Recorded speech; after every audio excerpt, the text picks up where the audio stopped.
ನಮಸ್ಕಾರ ಗೆಳೆಯರೆ, ನಾವು ಇವತ್ತು ಸಾಮಾನ್ಯ ಜ್ಞಾನದ ಪ್ರಮುಖ ಪ್ರಶ್ನೋತ್ತರ ಬಗ್ಗೆ ಚರ್ಚಿಸುತ್ತಿದ್ದೇವೆ. ಈ ಪ್ರಶ್ನೆಗಳ ಉತ್ತರ ನಿಮಗೆ ಗೊತ್ತಿದ್ದರೆ ಕಮೆಂಟ್ ಮಾಡಿ ತಿಳಿಸಿ ಮತ್ತು ವಿಡಿಯೋವನ್ನು ಕೊನೆವರೆಗೆ ನೋಡಿ. ಪ್ರಶ್ನೆ: ಹೂಗಳ ರಾಣಿ ಎಂದು ಯಾವುದನ್ನು ಕರೆಯುತ್ತಾರೆ? ಆಪ್ಷನ್ ಎ ದಾಸವಾಳ, ಬಿ ಕಮಲ, ಸಿ ಮಲ್ಲಿಗೆ, ಡಿ ಗುಲಾಬಿ. ಪ್ರಶ್ನೆ: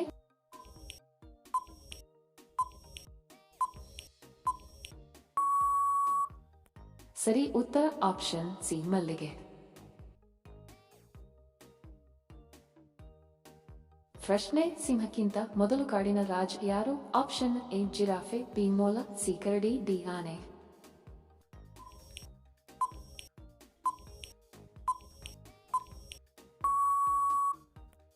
ಸರಿ ಉತ್ತರ ಆಪ್ಷನ್ ಡಿ ಆನೆ. ವಿಡಿಯೋ ಕೊನೆವರೆಗೂ ನೋಡಿದ್ದಕ್ಕೆ ತಮ್ಮೆಲ್ಲರಿಗೂ ಧನ್ಯವಾದಗಳು. ಮತ್ತೆ ಭೇಟಿ ಆಗೋಣ ಇಂಟ್ರೆಸ್ಟಿಂಗ್ ವಿಡಿಯೋದೊಂದಿಗೆ. ಅಲ್ಲಿಯವರೆಗೆ ನಮಸ್ಕಾರಗಳು. ಜೈ ಹಿಂದ್.